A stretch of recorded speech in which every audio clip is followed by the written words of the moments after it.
My name is Conan Nolan. I'm with KNBC TV in Los Angeles. Been there for well over 30 years. And yes, there are some local TV news stations that do more than just sound bites. We do a program after Meet the Press every Sunday where we talk about, and it's Tom Brokaw started it back in the 60s, where we talk about issues sort of like this. And it's, again, a privilege and honor to be part of it. This panel is about how, as Tip O'Neill said, all politics is local.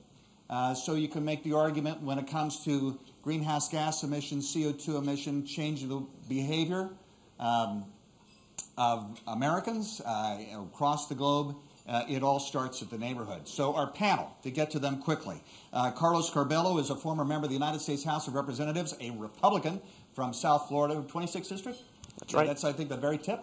Yep. All the way down to Key West. All the way down to Key West. He was a member of the Climate Solutions Caucus, bipartisan in Congress. He was a Republican who championed global warming, criticized the White House for pulling out of the Paris Climate Change Accords, persona non grata at the White House at the moment. But he's somebody who helped advance the ball in Washington. Dr. Paulina is with Paulina Oliva, from the University of Southern California, an associate professor of economics. She's dealing with her studies, economic and environmental policy, very much so on the impact of health and air pollution, particularly in developing countries, but also the juxtaposition of economic policy and the environment. Former Assemblywoman Katherine Baker from the East Bay of the San Francisco Bay Area, the 16th District, I believe. Sweet 16. Active in environmental policy in Sacramento, as well as in education, also in Veterans Affairs. She had the wonderful job of helping with the oversight of the Oakland-San Francisco Bay Bridge rebuilding, and she, too, has been part of the debate in Sacramento. Next to her is former Senator Fran Pavley. She spent 14 years in Sacramento in the Assembly and the Senate. She was the leading champion on environmental policy in the state legislature for years. The authoress of AB 32, which was the greenhouse gas initiative that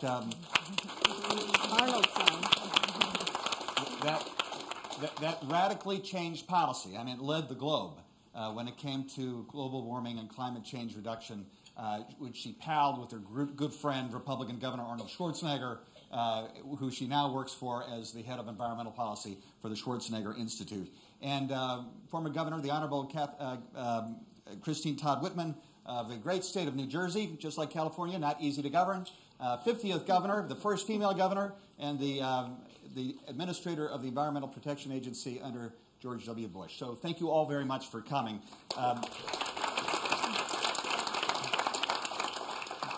Governor, since you outrank us and you were the last to be introduced, let me start with you. And by the way, if anybody comes up with, if you want to say something in the middle of it, after any, just chime in. We want a conversation here so much. But governments at the local level, municipal level, even a state level, they were not designed to deal with global issues.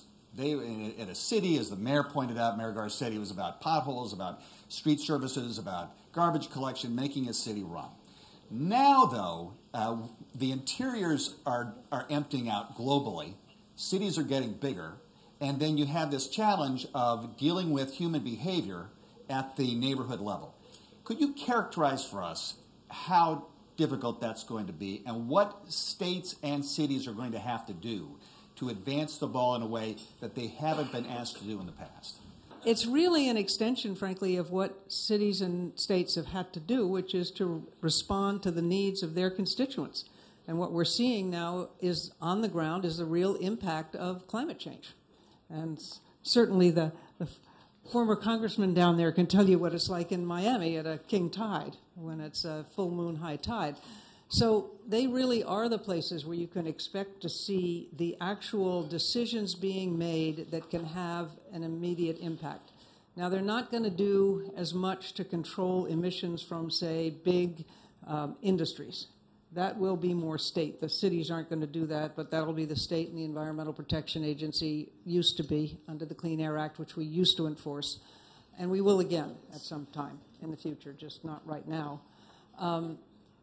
What you're going to see is more response to things like in our area, Superstorm Sandy, that has changed the way you have to build to ensure that you're ready for the next one, because it's not a one-off event. We're seeing it more and more. The other thing is there was a study done, NASA-funded study done now, it's I guess 20 years old, that said in the previous 300 years you would have had to double the amount of carbon emitted into the atmosphere to have the same impact on climate change that you've had from land use changes. That's things like buildings, like cutting down trees, like covering over parking lots with non-permeable surfaces. These are the things that cities and towns can do as they move forward and look at this issue. They can do actual on-the-ground planning that is going to have a real impact over time. They're not going to take on all the issues. States can do a lot. The states now are joining together in compacts to move forward with Paris Accord, whether the administration likes it or not. They're putting those goals out there for themselves. And industry is stepping up, too, because we, the public, are beginning to demand it. So it's not something that's entirely new for a city or a town to do, because it's just a different form of responding to the basic needs of their constituents. I'd like to get back to that issue in a moment, because there's a bill in the California legislature called SB 50, which would Bigfoot local ordinances and local zoning in order to advance the ball on density and transportation and a reduction of tailpipe. Senator Pavley, though, I'd like to move very quickly to you about not just AB 32, but California led the way on tailpipe emissions by establishing its own standard. You were instrumental in that legislation as well. Now you have the Washington saying your action has governed the entire industry in the rest of the 49 states, which is unfair.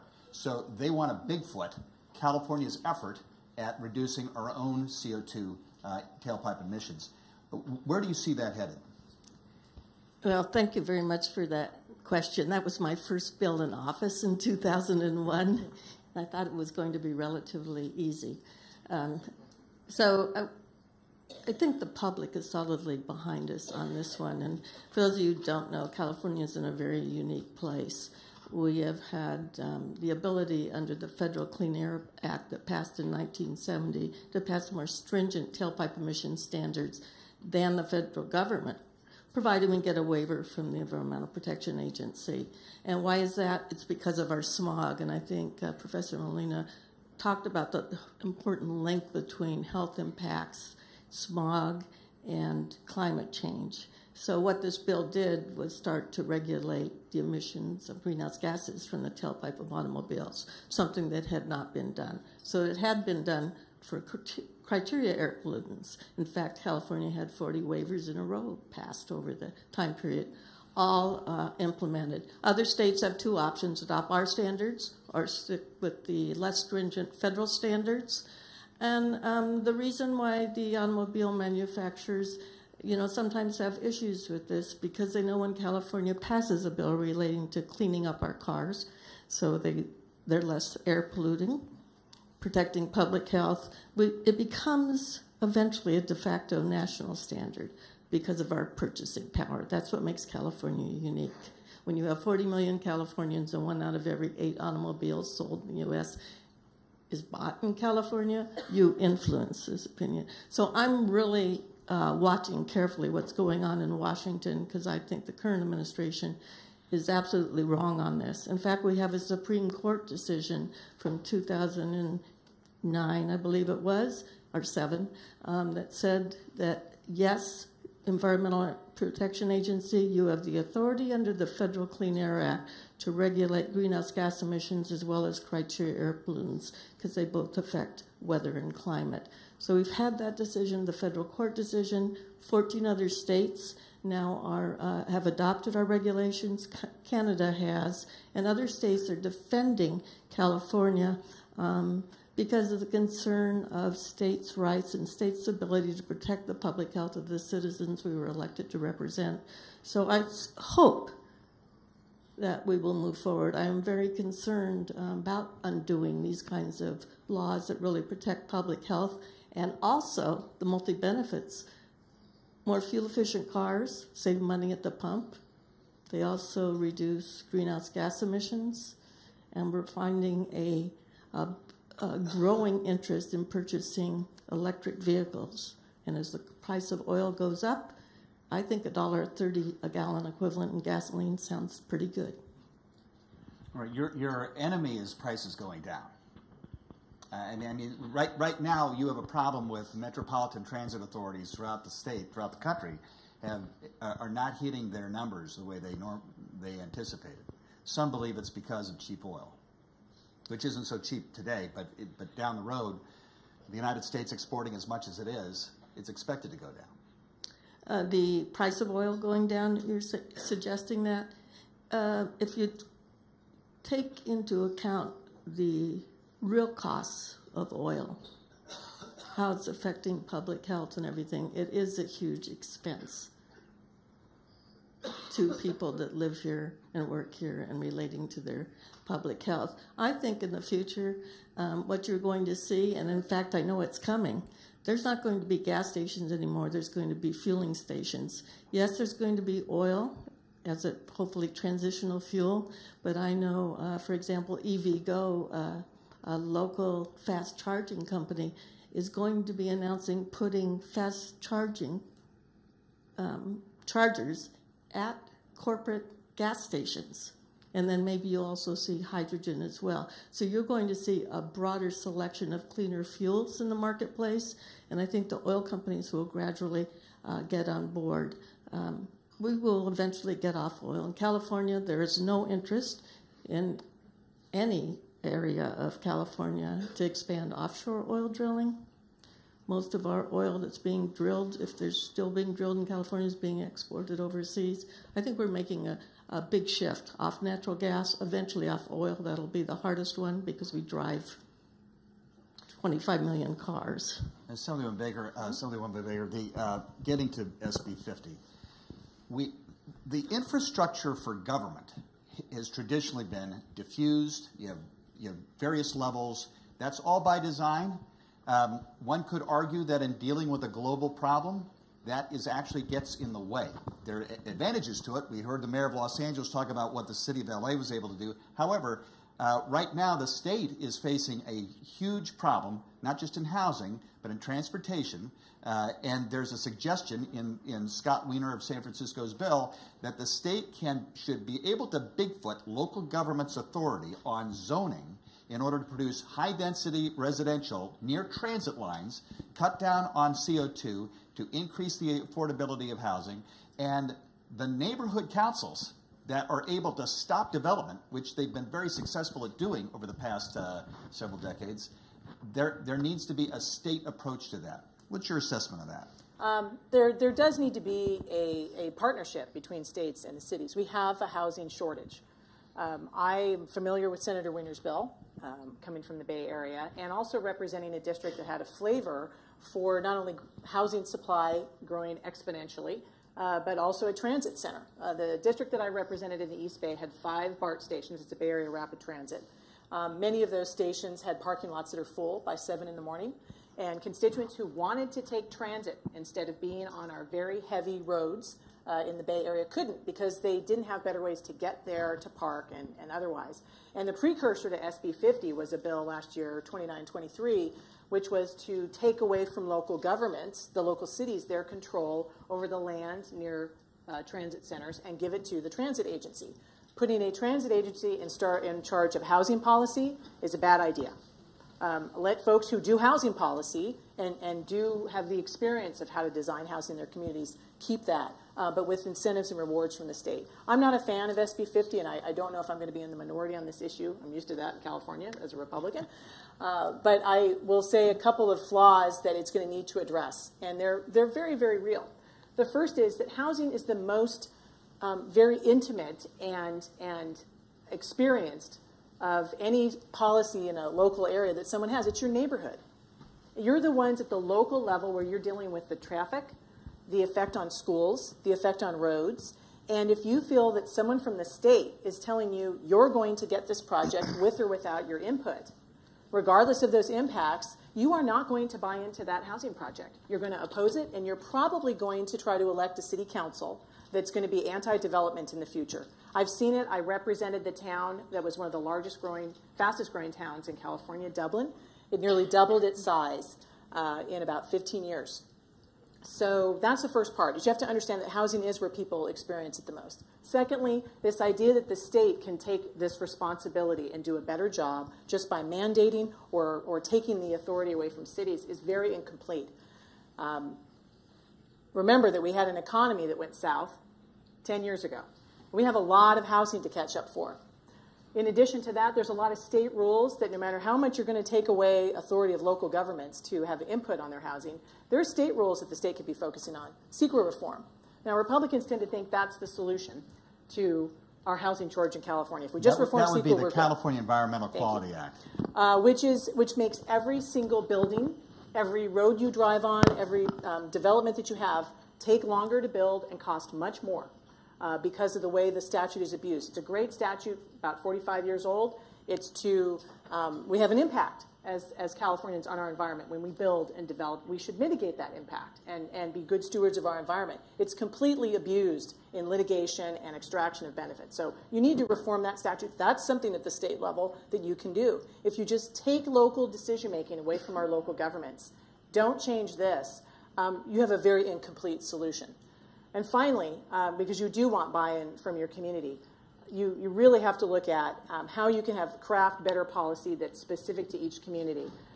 Again, the district that I represented, all the major towns that were affected by that bill last year, which is sort of SB 50 light, they were all on track to zone and actually build their housing, particularly near transit stations. The major areas that were exempt from that legislation that are least affected by SB 50 are the ones most behind: San Francisco, Oakland, and San Jose. So what you need to allow communities to do is, if they're doing their job, don't penalize them and put them under a broad brush of one state policy. Let them continue to do a good job and, in fact, reward them. Focus on the areas on a regional basis that are most behind. That's better policy. That brings communities on board, and you end up with a better result. But, you know, you hear legislators in Sacramento say, you know, a city council member will argue against SB 50, and then they'll come in the back door and say, you need to pass this because my hands are tied. And to that degree, I've been to plenty of neighborhood council meetings where I've seen opposition to density development, and I look out and I think, you know, 95% of these people are Obama voters. 95% probably believe global warming and climate change is a major issue. But when it comes to their house, to your point, they draw the line. Well, you know, I'll tell you, there's solutions. I have had that happen where folks come up to me and say, can you please do this, because otherwise I'm going to have to do it. It's going to make somebody angry.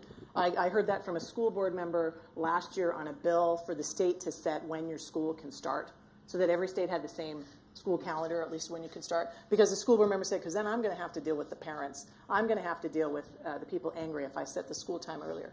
That was probably one of the best examples, because that community most feels the effects of whether or not you're going to do a certain policy specific to that community. And people are, again, most likely to buy into it when they've had a say, instead of someone else from Sacramento is doing it for me. And I add to that, there's a better way the state can do this. And they've adopted some of these policies. They need to take them further. You can limit the ability of local governments to be a moving target. That's one of the areas where state communities that are intransigent about trying to build housing get away with it. They move the target. You say, okay, for this land, if you do this, we'll pass it. And the developer does this, they meet that guideline and say, okay, well, I have to do this. And another 5 or 6 or 7 years goes by because the county's doing that. I was very happy to support legislation that says you set one standard rules, they apply to everybody, and you can't have a moving target. That's some of the partnership the state can undertake that still allows community to have a say in what they do. Professor, let me ask you, Bill Gates has talked about how transportation or electricity is 25% of the issue. There are all sorts of other parts of the issue. When it comes to urban planning, it's not just about solar panels on buildings. It's also about, to the point that was just made, building materials, the production of steel, the production of plastic. You can make the argument, as the mayor said, that it's economic, makes economic sense. You can have a great economy while going green. But we are a fossil fuel economy. Everything that we have is built on, half the people didn't have, you'd be naked if you didn't have nylon right now, and that's a fossil fuel. So describe for us economically how challenging and what must be done to advance beyond just driving a hybrid to wean us off CO2 and to go to a more sustainable economy? Yeah, so I'm here as the one economist in the panel, and I think many of you have heard this argument before. It's going to be very hard to convince an economy not to push a carbon tax forward, and that count me in on that. I think a carbon tax takes care of a lot of these issues of coordination across very many different goods that will have a carbon footprint. And if you put the carbon tax upstream enough, you facilitate the signal, that carbon is in fact a lot more expensive than we think it is, because a carbon tax would reflect the environmental costs that it has on everybody on the planet. So you will see the price of all the nylon that we have on increase by the same amount that that object is causing harm to the rest of the world if we calibrate that carbon tax the way we should. And that really solves a lot of coordination issues in which, if you compare this type of policy with a myriad of regulations that would target every item specifically, I think it's a much simpler solution. There's actually, that's one advantage, but I think the biggest advantage is that both theoretical and empirical evidence suggests that this is the least costly way of arriving at a lower target for emissions. So this is going to allow us to take advantage of lower cost ways of reducing carbon first, right? And then, eventually, as we update the tax to the environmental costs that we learn about, right? It'll go through the chain and it'll be impacting things that are more expensive to regulate. Does cap and trade enter into that on a national scale? Yeah. So cap and trade is one option. In fact, explain what it is. I'll be happy to do that. So cap and trade and carbon taxes are two ways, two different economic incentives that aim at the same goal of trying to reduce emissions at the least cost possible. The way cap and trade works is you set a cap on emissions, so you have a little bit more. You have a set goal on emissions, and then you distribute those emissions permits across the different emitters, and then you let the market work, and you let those permits be traded. Eventually, there will be a market price for those permits, and people can trade carbon among them, and those that can reduce carbon at cheaper cost will sell their credits to others that can, not reduce carbon so cheaply. So the two economic incentives would achieve the same cost in theory. There are, however, significant differences, which has recently driven the consensus of economists more towards the carbon tax rather than the cap and trade. And it has to do with uncertainty. So it turns out that there's quite a bit of uncertainty in the price of the carbon, and that makes it hard for firms to plan ahead. So this just adds to their bill. They have a cost that they need to take care of very much as any other input that they introduce into their production process. But when there's a lot of uncertainty in that particular input, it's hard for them to plan ahead. So a carbon tax would amount to just setting that price and giving certainty to the firms where the price is. So to some extent, you reduce that uncertainty and you introduce the same incentive for achieving these carbon reductions at the lowest cost possible. So let's talk about tax for a second, because overseas, people think of the Paris Climate Accord. In that city, when the president of France imposed a carbon tax, that is a gas tax, to reduce CO2 emissions, they've had a riot every Saturday since then, which I think gives you an idea as to how difficult this is going to be. And to you, Congressman, part of what we've seen from that altercation within France, and by the way, President Macron had to pull back from that gasoline tax hike, 12 cents a gallon, I believe, 24 cents a diesel, is that there was this fight between urban and rural France. They said this was a tax on rural France because they have far greater. So are we looking at that here in the United States? That we have a policy agenda in cities but 25% of the CO2, from what I understand, comes from agriculture. How do you bridge that divide? That's right, and this is a major challenge. And by the way, I fully agree with the professor. I think the solution is to price carbon and then trust the American consumer to do the rest of the work. However, there are some real concerns in the design, and we do have to accept that especially lower income and rural Americans would be disproportionately harmed by carbon pricing. So when I designed my legislation that was filed some 6 months ago, last July, actually, so last summer, we decided that in order to recognize that some people would be aggrieved, especially those that earn lower incomes, we decided to give back. So we did price carbon at $24 per metric ton to start with, and it would go up by $2 plus inflation for 10 years, every year for 10 years. But we also repealed the federal gas tax. And the reason we did that is because I believe that the easiest attack on any legislation of this nature is that it is going to drive gas prices through the roof. Americans, we all know, we're obsessed with gasoline prices. Whenever there's major movement, either up or down, it's front page of the newspaper, leads the national and the local news. So this is a very weak spot for this kind of legislation. And in crafting legislation, obviously it's data-driven and science-driven, but it's also driven by the art of politics and the art of what's possible. So one of the things we did to show sensitivity to Americans in rural areas that do have to drive a lot is, look, we're not going to double tax gasoline. We're going to obviously make it subject to the carbon tax, but we're not going to have an additional federal tax on top of that, which is regressive in nature. And this is also a tax equity question, right? We have a lot of Americans who are blessed to drive very efficient vehicles, some very expensive electric vehicles. They don't contribute at all to the Highway Trust Fund. Now, if they're plugging that Tesla into a coal plant or a natural gas plant or an oil plant, well, they are going to be contributing to our infrastructure and the design we had, because the revenues were, for the most part, used for transportation and infrastructure. So a major the infrastructure program that both Donald Trump and Hillary Clinton promised in 2016, which we don't have neither a way nor a path to pay for.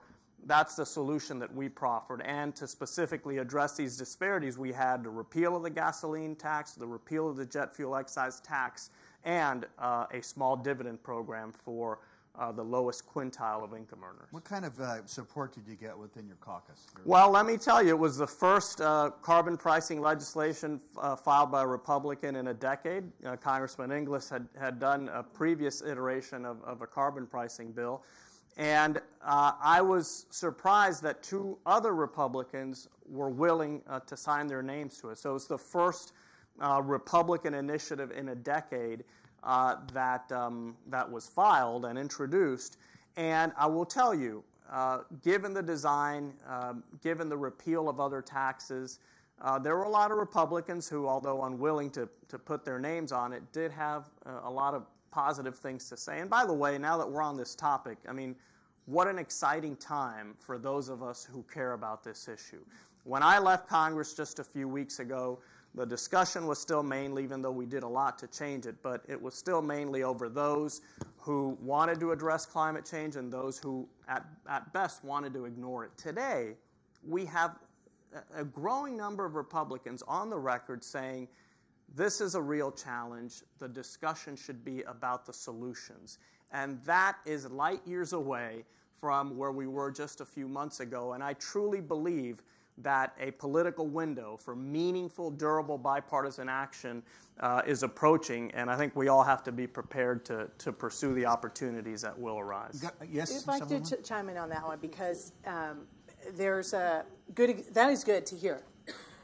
In California, we had our own example of what happens when folks go out on a limb and they work on climate policy in a bipartisan way, and that was cap and trade. In 2017, the summer, where the Hateful Eight, they were 8 members of the Republican caucus from the Assembly and the Senate, I was one of them, I was the only Republican to vote for your SB 32, I think, too. Very much. And Big round of applause for that. you would have thought it was in fact a complete and total civil war in the California Republican Party among activists all across the state. Our assembly leader, Chad Mays, who had been one of the key negotiators of that with the governor, lost his position, and we saw the pitchforks really come out. Here it is 2 years later, and I was very pleased to find Republicans at the national level willing to do that. There have been a couple of other examples, and sometimes it's reminding fellow Republicans where we used to lead on the environment. Offshore oil drilling, the original ban in 1994 of offshore oil drilling in California was signed by Pete Wilson and voted by bipartisan support in the Assembly and the Senate, Republicans and Democrats. We also saw that with policies to make sure we get to have a waiver from the Clean Air Act so that we can go even more aggressive in California. The first one to do that was Governor Ronald Reagan, and it was something that was repeated for 50 years. And I authored the legislation in California to continue both of those policies. And so there is a heritage of Republicans supporting this. I loved hearing the congressman say that the center-right Republicans are the most powerful people in the world. I'm out of office right now, so I really appreciated hearing that. But that is an exciting time to see that. What's going to really make the difference is if they're able to stay in office and bring others on board. Senator? I was complimenting her on her comments on SB 50. I have to admit my background was 4 terms on the city council, but reward those cities doing the right thing, meeting their housing needs, creating transit-oriented development, all good. Those that are not complying with the law, either through the housing element or gaming the system or whatever's going on, focus on them. And then I think the others will go along, perhaps the same way we've done with climate change. I just wanted to mention the putting a price on carbon. I think we all agree on that, but how you put it on. I get a little bit concerned when it's up to the consumers to do the work. You mean putting another $1 a gallon on my gasoline bill? How is that affecting anything? I'd like to look at the emitters and the people that are creating those kinds of fuels. Why aren't the oil companies being the ones where the tax is going on, not passed on to the consumers here? So one of the things that we worked on with the concept on cap and trade was not to make it consumer heavy, but look at the 350 major emitters in California. And yes, we put a cap on emissions. That's where you get the market signal, the cap. The cap on emissions created a market for investment and innovation where California received 60% of all the venture capitalist dollars for clean energy to California because of that market signal. And that's why it continued to SB 32. And thank you for that vote. I appreciate that. And so what does a cap do? And cap and trade, the cap put a cap on emissions, but the trading mechanism, which I was skeptical of at the beginning because I'm a regulatory person by background, but was convinced throughout the process that this is working here in California. So all the major emitters, they have to purchase allowances if they can't meet their emissions reductions required under AB 32 and now SB 32. And so there is an incentive then to make your company more energy efficiency so you don't have to buy allowances. Those that want to exceed and make their company even more energy efficient have something of value that they can trade to businesses that can't meet theirs. So there's a double incentive. Someone explained to me in the business that, hey, they're going to get credit for what they've already done and exceed what is required, and then they have something of value that they can give to the companies who can't. At the end of the day, how do you win? The emissions reductions in total are going down. In total. We don't care who exactly it is, as long as we reach those targets and going down. So it's been a very successful program and has created the right market signals for investment. And other states are implementing this.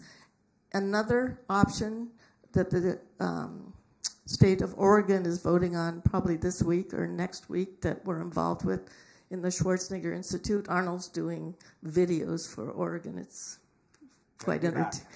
Yes, he'll be back.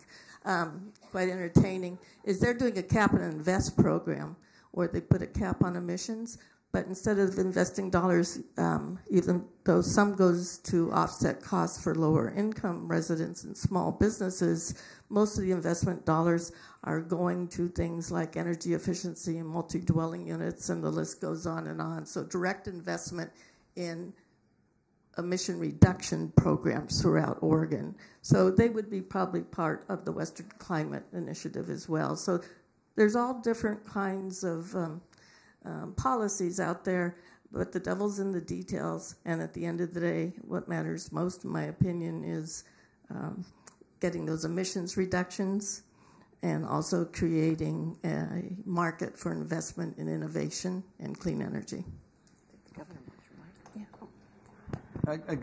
Governor, would you like to respond to that?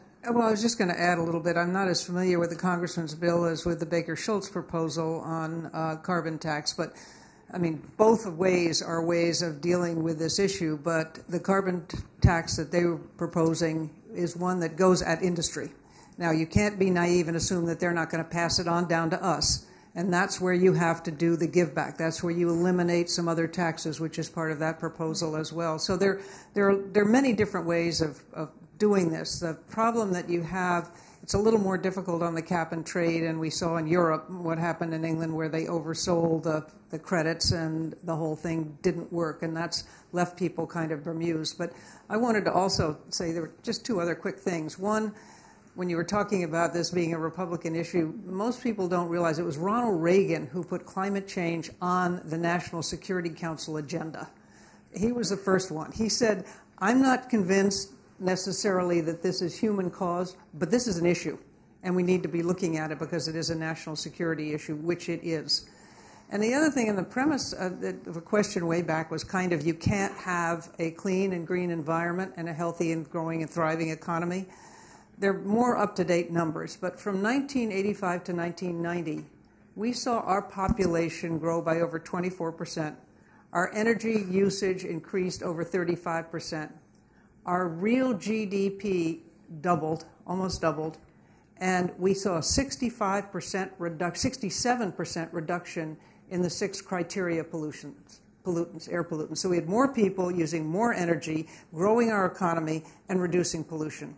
We can do this. We are the most innovative country in the world. We can do this if we're willing to take a look at all these various approaches and decide with you what we care about is the end result. Yes. We want to get carbon down because that's going to make a difference. And oh, by the way, I hope California standards stay because guess what? Mother Nature doesn't care about geopolitical boundaries, and we get a lot of that junk that comes from everybody else. Right. Yes.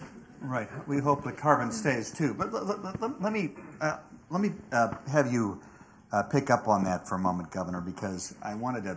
This is a little off topic, but a lot of this, 90% of leadership is articulation and a message and a vision. And so you have to talk people into the tax, behavior. Let's not even get into cattle and methane and not eating as much meat. And then you have, coming out of Washington, not out of Sacramento, not out of City Hall in Los Angeles, the Green New Deal, which to some of us, meaning me, reminds me of a ballot measure in California where they have an idea and then they shop it around to anybody who might have some interest in it, and they hang an ornament on it, single-payer health care, and they hang another ornament, full employment, and then finally this thing tips over. When it comes to articulating out of Washington, if this is the signature issue, this is the primary issue, Santa Monica is not going to go underwater because it doesn't have full Medicare for all. It's going to go underwater because of oceans rising. When you saw that, I'm just out of curiosity, when you saw the introduction of that bill, it helped advance the dialogue, certainly in Congress. What did you think?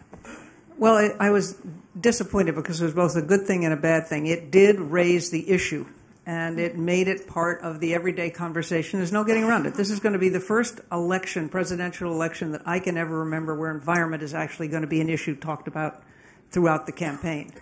However, because they hung all those other things on it, it meant it was impossible to pass. And it is, What it means now, and it may be good in a way, is they're going to pull things out of it and take it incrementally.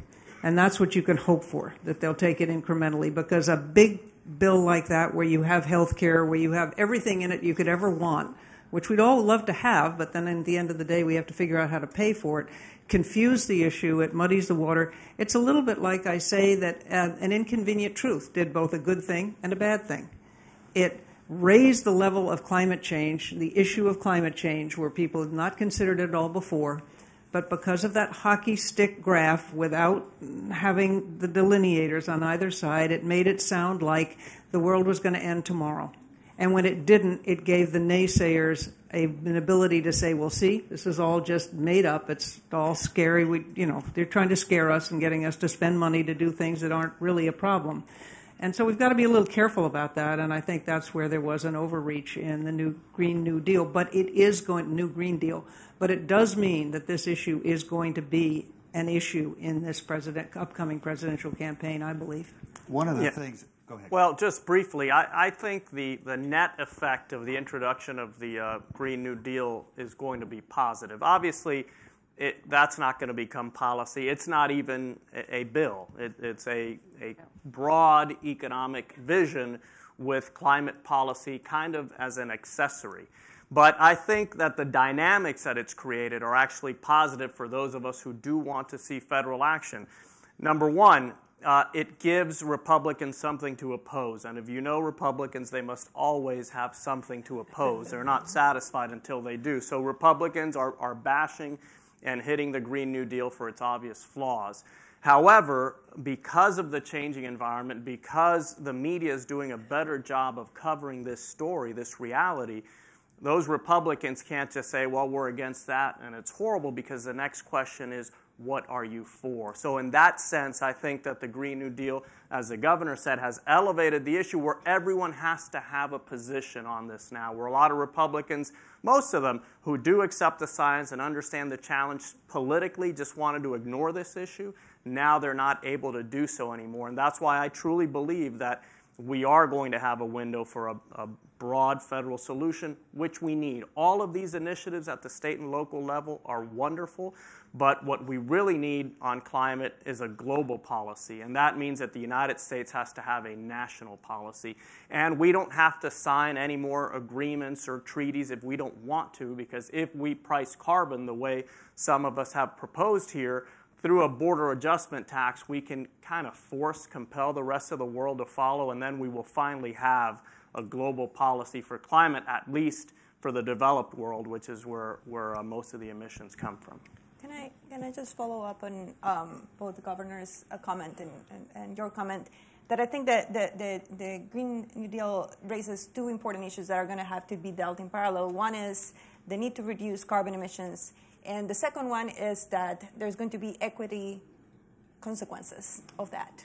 And the truth of the matter is that no matter what environmental policy we devise in order to bring carbon emissions down, it's most likely to be regressive, meaning that those families for whom a big share of their expenditures constitutes fuel, right, are going to be the most affected. Now, we economists understand this lesson well, which is that you cannot fix two separate issues with a single instrument. You can't. So you can't devise a carbon that both succeeds at bringing down emissions and making either fixing or not disturbing the distribution of income. You need a separate policy instrument to do that. And the advantage of a carbon tax or an instrument that raises money, or also carbon in a cap and trade system, if you auction those permits, so that's another way of doing it, is that it raises revenue that then can be put back in the system through the tax system in an equitable way. But you do need to address those two issues separately. You can't design a carbon tax that accomplishes both things together. You need to also take advantage of other instruments of policy in order to do that. And we're going to open it up to questions in just a bit. So if you have a question, I can't not ignore this, but part of the Green New Deal was talking about the elimination of air travel to a certain degree. And let's be honest, transportation is a huge emitter of CO2. I mean, massive, far more than we like to admit. what does it say that the greenest state in the country can't get its act together to build high-speed rail after billions of dollars? And part of the dynamic was for this to have a public-private partnership. Let me ask you very quickly, though, Professor, can this be solved with can industry do this on its own? There's the relationship with government, but at some point, when does it become in their best interest? Yeah, so these big pieces of infrastructure do require some coordination that needs to be facilitated by governments. The highway system is an example of that. But kind of going back to your question of whether how important is this? How important is this particular piece of infrastructure that we know it's also really, really expensive in advancing the issue that we are talking about today, which is climate change? And my answer is going to be frank, not all that important. At least it's not the head policy that would come to mind first in terms of thinking of what we should be investing our money first. And the reason is, so imagine if we don't support this policy with other policies. Well, we're going to have a train that was built at a very high cost. If we price those tickets to recover that cost, then flights are still going to be competitive, and people are going to still fly because that's cheaper. Now, if we subsidize this train, is this the best use of public money to subsidize the ticket of this form of transportation, or we can use the money more effectively elsewhere? So I can tell you a little bit of what we know. The truth of the matter is in terms of the studies, which is what I claim some expertise on how effective these forms of public transportation are for reducing emissions. The evidence is scant, and there is some evidence. So there's a study that looks at what have been the reductions of air pollution coming from subways, for example. And there's some, but it's as much as 4% of pollution. So it's not huge. So we need to. It's important to use government to coordinate these big forms of infrastructure, but they have to be supported by policies that go at the core of the issue. And the core of the issue is emissions. That's the core of the issue. And if we don't put the incentive on emissions, on emission reductions, right, we can have leakage, right? So people, even if the train is available, people can still use fossil fuels for travel because those are not being addressed. So it was said earlier that it's so important for all of us to have conversations with our friends, our neighbors, our family members. Can you give us an example of a conversation you had with someone who was a climate denier that actually resulted in them starting to understand that climate change is every present issue? We need your help on this. I've had a lot of conversations being in office and rooms full of people where I try to work around it a little bit, because you can go into about any room of people, I think anywhere in the U.S., and say, how about more renewable energy, especially in-state renewable energy, solar, wind. Oklahoma, over half their energy comes from wind now. And doesn't that make sense to have homegrown energy that's cleaner and less polluting? Everyone loves it. Everyone loves it. Energy efficiency. What if we can make your homes and businesses actually, with some little upfront investment, save you money at the end of the day on your utility bill? In California, we have about 20 million more people than 25 years ago, and our energy consumption is about flat. And that's through energy efficiency. Everyone loves energy efficient. This is not even political anymore. How about cars? If they're less polluting and you could save money at the pump because they get better gas mileage, how do you feel about that? Love it too. Well, pretty soon they've identified 80% of what's in all our climate change policies, because the fundamental policies are good. They're sound. They clean up the air and things they need. I think you can back into that discussion very well. We've politicized the name climate change. The underlying policies, I think, have unbelievable support in this country. So I'm trying really hard to work on messengers, and I find healthcare providers being excellent messengers. Until 2 years ago, I thought the best messengers for the United States Navy on national security issues, on the amount of lives lost protecting oil coming from foreign countries, or sea level rise and how that's affecting their bases. So I think you could have a discussion with about anyone. You might have to start with some of the fundamentals that people all like and then get them to the point. So let's say we're all wrong 50 years from now and the Earth didn't end and everything is fine. Were these still good policies? You would say absolutely, absolutely. So I try not to spend a lot of time, and I think John Kerry brought it up. We can't keep debating and wasting our time on the debate. Let's get policies in place that we can sell and move forward. And I think there's a lot of innovation out there, and get states and cities and activists all moving forward together. So I'm looking forward to the fight because they're on the wrong side, we know, at the end of the day. I've had those conversations as well.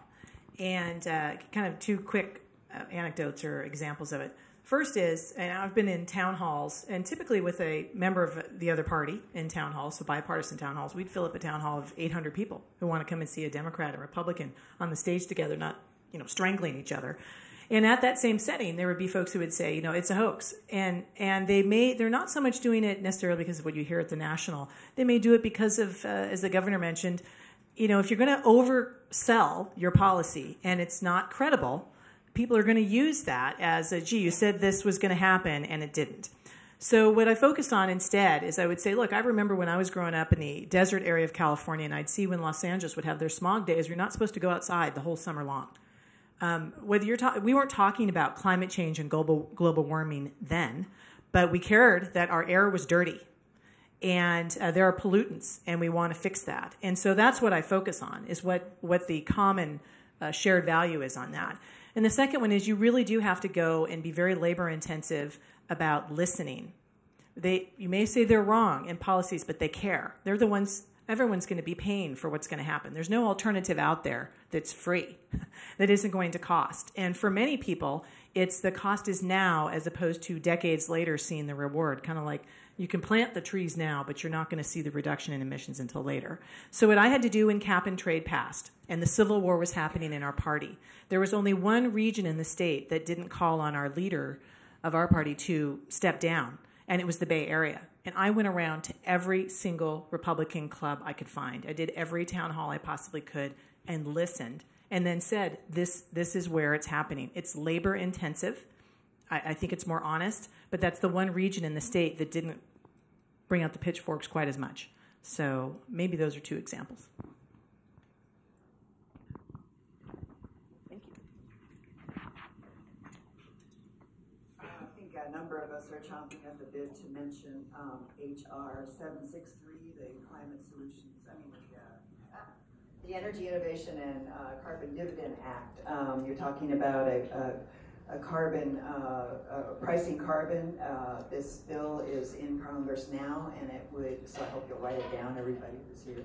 HR 763. It would be effective in that studies indicate it would drive down the use of, the GHGs by 40%. It would be good for people, it would be good for the economy, it would grow jobs. It's got a dividend that would go back to everyone, and so it would be revenue neutral. And I just hope that everyone would look at it. I don't know if you know about it, if you could comment on it. I'd also like to thank Congressman Curbelo for his role in starting the Climate Solutions Caucus, which we miss him now because it was... Well, it's okay. We're still working together. And by the way, that legislation is the only bipartisan bill in Congress right now that would put a price on CO2 emissions. So it's certainly one to watch. The Republican lead there is Francis Rooney, who comes from a very conservative district in southwestern Florida. This is why I'm feeling optimistic these days.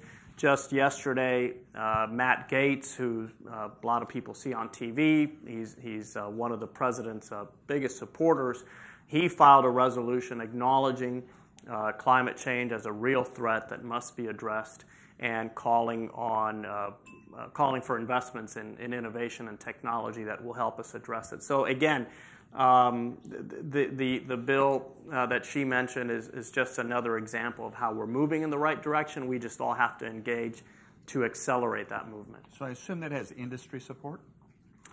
So that particular bill, there's a coalition of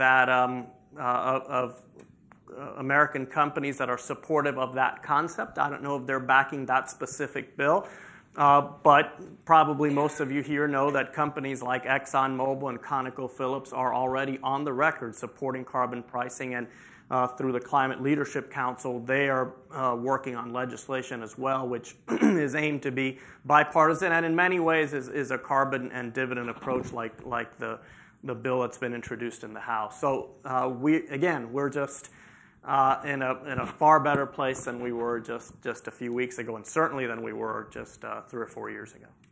It's something to watch what's going on in Washington, D.C. Every time I feel like it's moving in the right direction, the discussions are good, and there'll be other probably bills in future years.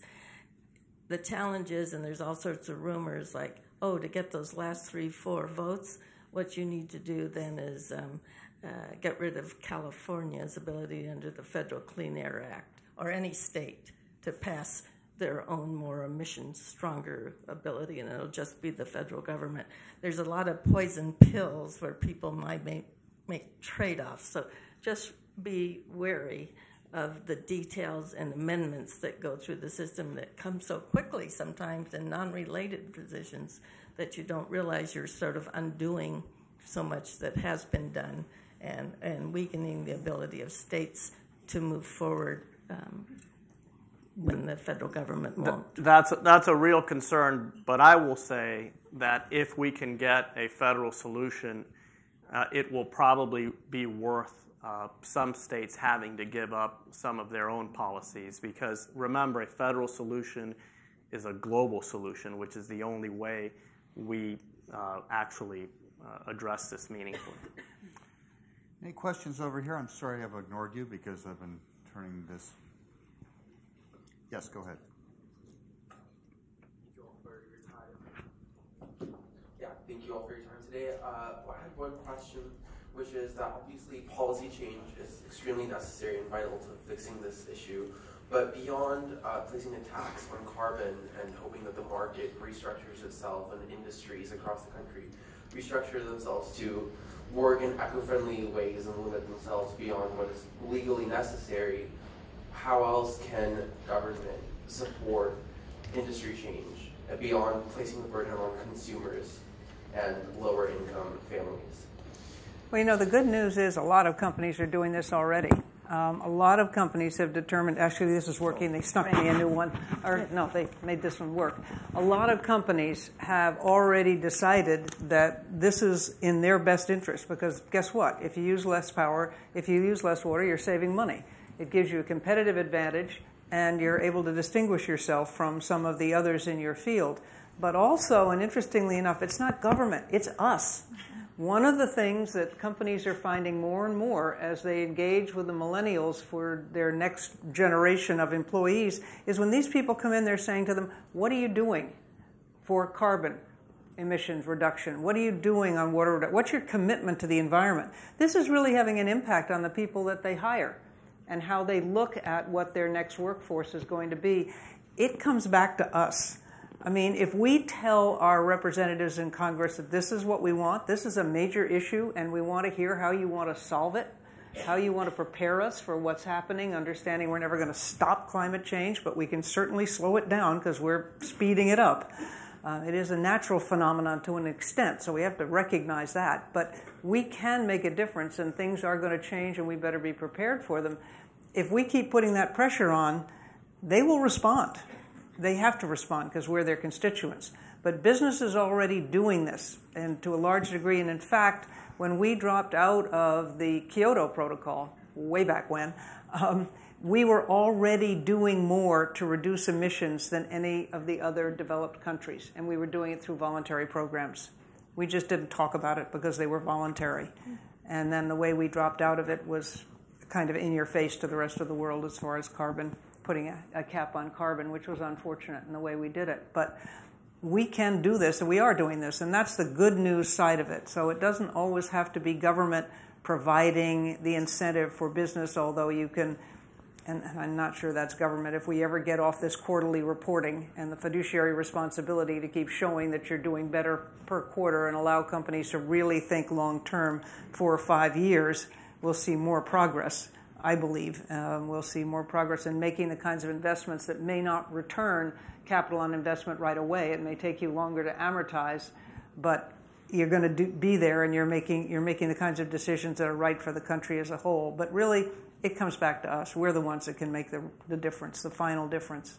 Right, but this is a state and local panel, so it's the governor, the mayor can do all he can to galvanize support within. The governor can, but to the point the congressman made, don't you need a national leadership? I mean, to make the point that there has to be some self-sacrifice here as well. That is outside any kind of campaign stump speech. You don't have any JFK ask not kind of comment. At some point, don't you need somebody out of the White House who says, this is a problem, it is an existential problem, and we have to pull together, and it may not be in your immediate best interest for this Well, let's put them in. Pardon me? We vote them in. Let's vote in the person who says that. I mean, right, that's how you do it. Yes, you need the leadership, but where does that leadership come from? It comes from our decision-making when we go to the polls. And we can demand that whoever we elect in this next cycle is somebody who takes this issue seriously and has made a commitment to it. Right, which brings me up to my next question, which is, when are you going to run for president? Yeah. My party wouldn't have me on a bet, believe me. Another question. Somebody way down there. There's somebody way down there. Yes, way over there. And I think there was some more back. Yep. And while you're going over there, I will make one comment to the gentleman there on a good news story in California on renewable energy. The first bill for a renewable portfolio standard, which sent the market signal for investment in renewables, 2002. You couldn't. I got dragged into the assembly to cast a final vote in committee because no one politically would do that. Every utility company, every business, the State Chamber of Commerce was all opposed. Your rates would go up. It would cost more money. Businesses were opposed. Well, they passed it, and it was for 20%. Well, we got to that within just a few years. We're now at 36, 38%. Utilities ended up seeing that there's a different economic model, and businesses saw that they could save money. And by creating this big market here and growing market, the price of photovoltaics dropped. And it turned out to be a good news story. There's 10 now major solar companies in California. They tell me today, we're in California not in spite of your policies, because of their policies. And they brag about it, and businesses now are operating more energy efficiently. Solar panels, their investment programs. It's been a tremendous success story, and so last year, 2 years ago, Senator De Leon carried a bill to 100% renewables. Several other states are doing that, and a variety of other states you've heard today are adopting those policies. But this is a market-driven system that's showing businesses that you can make money in this space, and I'm seeing more and more college students graduating in majors in this space on sustainability and related fields, and the jobs are sort of off the charts, 500 to 600,000 people, mostly in areas of our state that are areas where it isn't Silicon Valley making tons of money. It's in places like Fresno and Riverside and San Bernardino.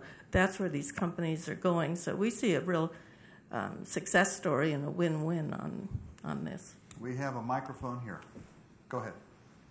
I'm a bit skeptical about the idea of, through my life, seeing how government using the revenue stream to choose how to invest. Now, I've seen attempts to invest in low-income and middle-income communities. Right around the corner from me, there's, I would call it cap-and-trade money, put in an electric charger. But in my neighborhood, there are very few people who use that. I actually have never seen it used. But we can all look at Solyndra or our bullet train as places of conflict for that government money. so I'm a little worried about the revenue stream created by the carbon price. But what I bought into is the dividend model, giving it back to people. And I like that for various reasons. But across the board, I haven't seen great enthusiasm for it. And I think on the local and regional level, they would have real positive effects. And I'm interested in what you would think about any negatives to a dividend being a check back to people. Can I answer that? What from? From a carbon price. Got it. Can I? Yes. Can I answer that? So that's exactly what we would recommend in economics. That would be the most efficient way of addressing the distributional issues that a carbon tax will necessarily, or any environmental policy is going to eventually hit fossil fuels, which again are a big component of the expenditures of low-income families, right? So it's not only the carbon tax. So that would be our recommendation. So give a check back to people and let them spend that money in the things that they want most. They want the things that they derive more welfare, more satisfaction from, and that could be housing, and that could be, whichever ways they want to spend that money. There is, however, this is where my fellow panelists are going to be better able to answer this. There is certain appeal to saying to the public that those monies are going to be devoted back to environmental, policies. That gets people excited about it, and that gets people to vote for them. So there's this trade-off. Do you want to address equity, or do you want to get this passed, right? So it's a tricky one. And to that last point, so I think any carbon tax bill must have a dividend component, whether that's just for lower income Americans or for everyone, as some of these bills propose. Just remember that you need to build a vote coalition in Congress, right? You're going to need 60 votes in the Senate, 218 in the House, and a president who will sign it. And a bill that gives members of Congress no opportunity to appropriate dollars is less attractive for them personally than a bill that affords them the ability to appropriate, and many of them would like to earmark, which is something we will probably see come back here in the next few years. So there's the economics, the science, but there's also the art component of this, which is a little more complicated. Which Ronald Reagan would say, the government always knows better how to spend your money than you do. I don't remember hearing that. I just want to add, this is also a policy, cap and trade is another area where the state is going to get funds from the auctions and the selling of credits, and then there's a pot of money. And leaders, you have a healthy skepticism that you should keep, that leaders do not have anything other than an insatiable appetite to spend and to make the decision for you that you might make better, and to promise that it will be spent on something related to the environment or some externality that comes from the policy when it ends up somewhere else. And you do that and you betray the trust of people forever. And that is a lesson that people do not forget. It's coming up with high-speed rail. It comes from gas tax debates that we've had. And so it's important to keep that very healthy skepticism that a faraway entity and some other member is going to spend better for you than yourself, and that they will spend it on what they said they would. And we see that happen all the time. So keep that healthy skepticism. We have time for one more question. Just one more. Uno más. There's two here. I don't know where the Someone out there. So right there. Yes, go ahead. I'm sorry. That way back there, she's had her hand up. God bless her. I can't see. I need glasses. Hi. Sorry, I'm going to be reading off my phone. I have it written down, but as you can see, there's a lot of students in this room who are attending this conference, and we have a really big population of young people who are actively engaged in addressing climate change, and yet we operate from a minority position. We're not really in positions of power except on campus at USC, and it often feels like our voices fall on deaf ears. So I was wondering, how can we effectively communicate to our leaders our concerns to encourage action on climate change by our elected representatives. And I know voting is one way, but in terms of the population of students that are already actively engaged in these issues. You're already doing it. Yeah. There's a young person today who I believe was testifying before Congress on this issue.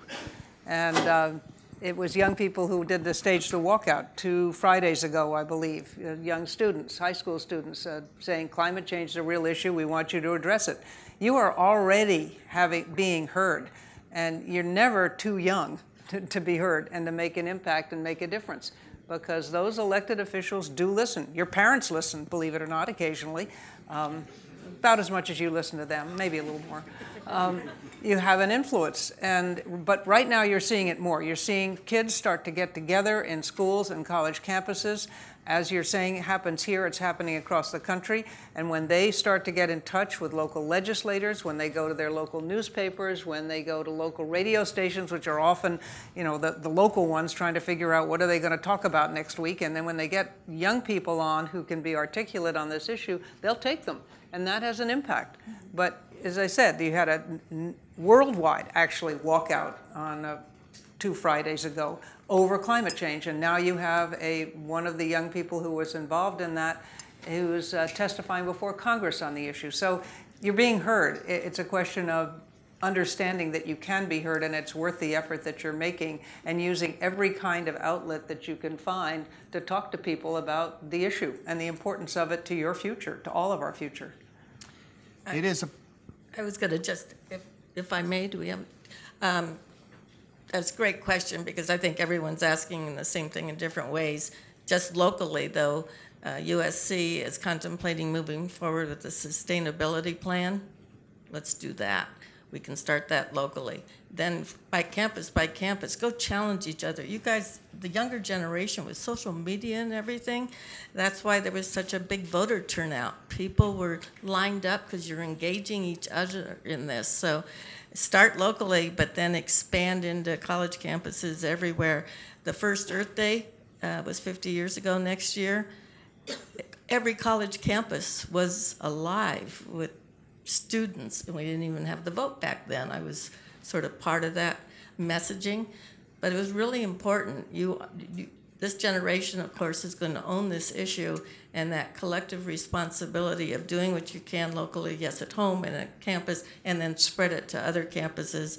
And if you need help in figuring out how to relate to your fellow legislators, between Catherine and I, we probably would have some good ideas, because we do pay attention to younger voters. I don't want you to underestimate that vote part. Vote in every election, not just the presidential elections, not just even your gubernatorial elections. Vote in every election.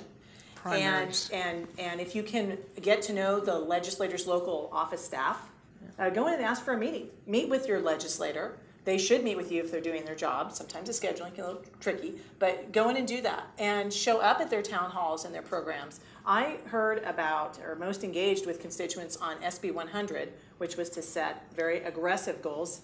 Again, the only Republican that voted for it. We're working on it. And from students who came to one of my, I did hiking town halls where you, instead of sitting in a forum, you would go for a walk. And there were students who came with petitions, and they came to every single one I had after that and would follow up and ask me about it.